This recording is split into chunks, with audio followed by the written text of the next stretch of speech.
एक गांव में राकेश नाम का किसान रहता है। वह बहुत ही मेहनती है। राकेश पूरे दिन अपने खेत में काम करता रहता है। ऐसे ही कुछ दिन बीतने के बाद राकेश अपने खेत के पास जाकर देखता है। हे भगवान, अब मैं क्या करूं? मेरी तो पूरी फसल खराब हो गई। मेरी तो पूरी मेहनत पे पानी फिर गया। अब मैं राजा को कर नहीं दे पाऊंगा। मुझे राजा से विनती करनी चाहिए, वो मुझे माफ कर देंगे। तभी राकेश राजा के पास चला जाता है।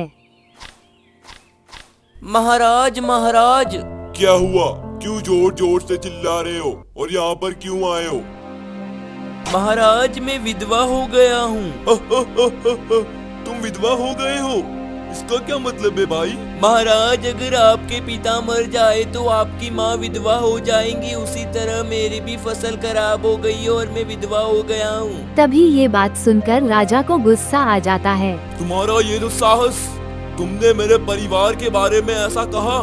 सैनिकों, इसे ले जाओ और काल कोठरी में डाल दो। तभी सैनिक राकेश को लेकर चला जाता है। तभी ये बात गांव में फैल जाती है। तभी एक गांव वाला राकेश के बड़े भाई के पास जाकर बोलता है, अरे भाई योगेश, मैं ये क्या सुन रहा हूँ? तुम्हारे छोटे भाई को राजा ने काल कोठरी में डाल दिया। मेरे को पता था। मेरा छोटा भाई मूर्ख है। उसे राजा से ऐसे बात नहीं करनी चाहिए थी। उसे बात करने का तरीका नहीं पता। मैं उसे अभी छुड़वा लाता हूँ। तभी योगेश राजा के पास पहुँच जाता है। तभी राजा ने योगेश से पूछा, क्या चाहते हो? मेरे पास किस लिए आए हो? महाराज, मेरे छोटे भाई को आपने कारागार में बंद करवा दिया है। वह तो मूर्ख है, उसे बोलने का तरीका नहीं मालूम है। महाराज, मेरा छोटा भाई तो मूर्ख है, उसे बोलने का तरीका नहीं मालूम है। उसे क्षमा कर देना चाहिए, क्योंकि मूर्ख को सजा देने वाला भी मूर्ख कहलाता है। तभी राजा बहुत क्रोधित हो जाता है। तुम्हारा ये दुस्साहस! तुमने मेरे परिवार के बारे में ऐसा कहा? सैनिकों, इसे ले जाओ और काल कोठरी में डाल दो। तभी सैनिक योगेश को भी लेकर चला जाता है। तभी ये बात गांव में योगेश के बेटे राजू को पता चलती है। तभी राजू गुस्से से बोलता, मेरे पिताजी और मेरे चाचा जी को बोलने का तरीका नहीं पता है। उन्हें राजा से ऐसे बात नहीं करनी चाहिए थी। मैं अभी जाता और उन दोनों को छुड़वा कर लाता हूँ। तभी राजू राजा के पास पहुंच जाता है। तभी राजा क्रोधित होकर बोला, क्या हुआ? यहाँ पर किस लिए आए हो? तभी राजू विनम्रता पूर्वक बोला, महाराज, मेरे पिताजी और चाचा जी आपके कारागार में बंद है। उन्हें बोलने का तरीका नहीं आता है, क्योंकि जैसे आदमी हो वैसे ही बात करनी चाहिए।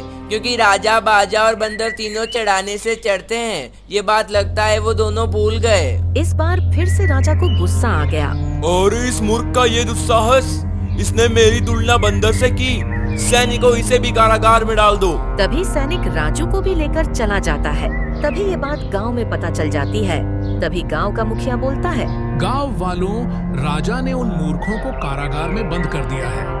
अब हमें राजा से निवेदन करना चाहिए ताकि वह मूर्ख छूट जाए। तभी सारे गांव वाले राजा के पास जाने के लिए तैयार हो जाते हैं।